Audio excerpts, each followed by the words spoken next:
అందరికి నమస్కారం. నేను శిరీష. ఈరోజు మనతో పాటు ఉన్నారు ప్రముఖ ఆధ్యాత్మికవేత్త శ్రీ విద్య ఉపాసకురాలు గీతా కుమార్ గారు. అమ్మతో మాట్లాడదాం. అమ్మ నమస్తే. శ్రీమాత్రే నమః. అమ్మ నమస్తే. అమ్మ, ధనుర్మాసం ప్రారంభం అవుతుంది. సో ప్రతి ఒక్కరు ధనుర్మాసంలో దేవుడికి దగ్గరగా అవ్వాలని అంటుంటారు. సో ముఖ్యంగా ధనుర్మాసానికి సంబంధించిన కథ కూడా ఒకటి ఉందంట, గోదాదేవిది. సో అసలు ధనుర్మాసం ప్రారంభం నుంచి ఎలాంటి నియమాలు పాటించాలి, ఆ దేవుడికి దగ్గర అవ్వాలంటే ఎలాంటి పరిహారాలు చేయాలో కూడా చెప్పండి. ముందుగా మీరు అన్నట్టు దేవుడికి దగ్గర అవ్వాలి అంటే మనసు శుద్ధిగా ఉండాలి. అది ఏ మాసమైనా పర్వాలేదు, కానీ ధనుర్మాసానికి ఉన్న విశిష్టత ఏమి అని అంటే చెప్పుకోవాలి అంటే ఇది మన సాంప్రదాయం కాదు, తమిళనాట ఉండే సాంప్రదాయం ధనుర్మాసం వచ్చేసి. కానీ ఇప్పుడు మనం కూడా ఆ సాంప్రదాయాన్ని తీసుకొని 4-5 ఇయర్స్గా ప్రతి దేవాలయంలోనూ జరుపుకోవడం జరుగుతుంది. గోదాదేవి కళ్యాణం అనేసి తిరుప్పావై చదవడము, ఇదంతా మన సైడ్ కూడా వచ్చేసింది ఆ సాంప్రదాయం. మామూలుగా అంటే తమిళనాడులో మొదలు ధనుర్మాసం.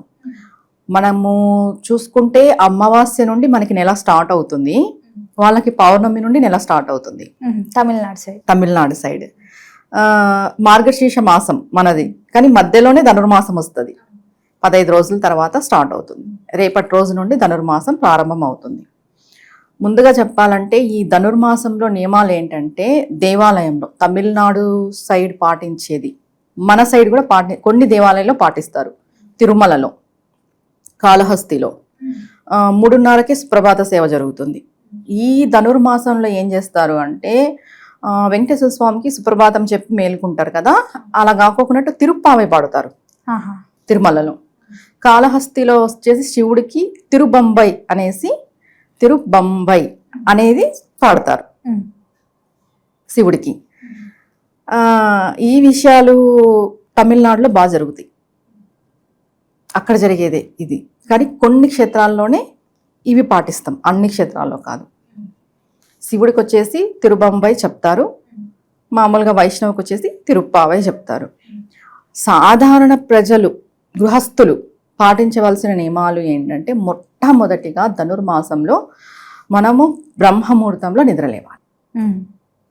చాలా చాలా ముఖ్యమైనది, ఇంపార్టెంట్ అయిన విషయం ఏంటి అంటే ఈ నెలకి మనం అర్లీగా నిద్రలేవడం, తొందరగా నిద్ర లేవాలి. అది బ్రహ్మముహూర్తంలోనే లేవాలి.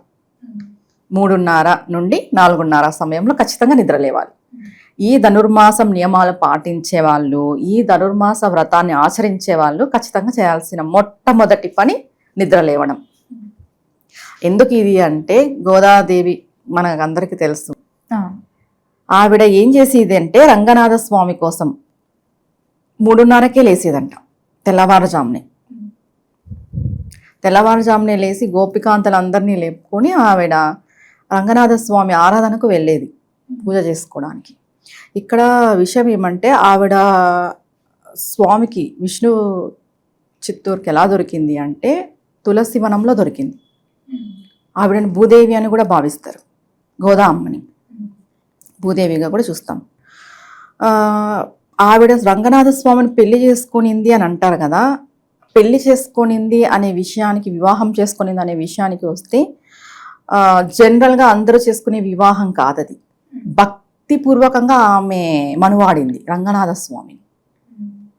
చెప్పాలంటే ఇప్పుడు వివాహం చేసుకుంది అంటే అందరూ ఏమనుకుంటాము, శివపార్వతుల కళ్యాణం లాగా అలా అనుకుంటాం కదా. అలా కాదు. ఇప్పుడు మీరాబాయి ఎలా కృష్ణుడిలో ఐక్యమైందనే విషయం మనకు తెలుసు.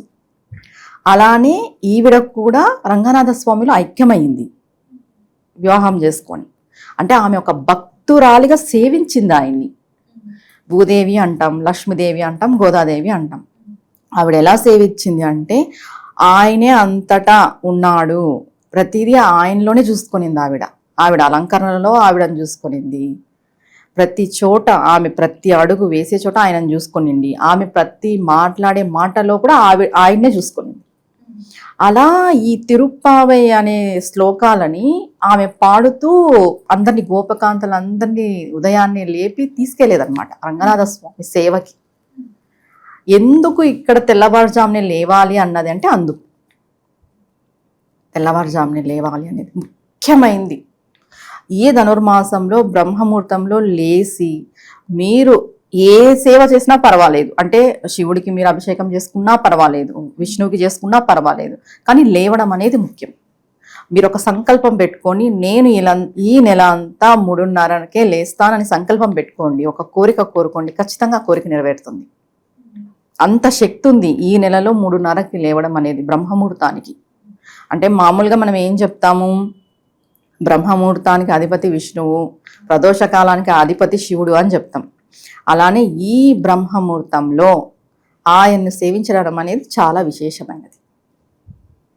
ఇంకొకటి, దీంట్లో ఈ ధనుర్మాసంలో కొంతమంది పాల పదార్థాలు వదిలిపెడతారు, తినరు, అలంకరణ చేసుకోరు.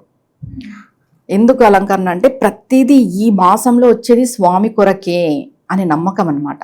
ఆవిడ గోదాదేవి అలానే ఫీల్ అయ్యారు, ఈ నెల అంతా ఆయనదే, ఏదైనా ఆయన కొరకే. ఈ తిరుప్పావైలో ఉండేదంతా కృష్ణుడి గురించే, ఏదైనా కృష్ణుడి కోసమే. ఒక పువ్వు పూచినా, ఒక తిండి తిన్నా, ఒక ఏదైనా సరే ఆయన కోసమే. ఇప్పుడు మనం ఏం చేస్తాం, ఆవిడంత సేవ మనం చేయలేం కాబట్టి మనం భగవంతుడి కోసం ఏదైనా మనం వదులుకోవచ్చు, ఉండొచ్చు. దీన్ని వదిలేసి ఈ నెలంతా మేము ఉండగలము అనేదాన్ని విడిచి ఉంటే చాలా చాలా మంచిది, చాలా ప్రత్యేకమైన ఫలితం ఉంటుంది ఈ మాసంలో అలా చేస్తే. ఈ ధనుర్మాసం అంతా మనకి భోగి పండక్కి గోదాదేవి కళ్యాణం అయిపోతుంది. ఈ 30 రోజులు తిరుప్పావై పాసురాలు వినాలి. లేదు మేము ఒక్క పాసురాన్నే పట్టుకొని ఈ 30 రోజులు చేస్తాం 108 సార్లు అన్నా కూడా చాలా మంచిది.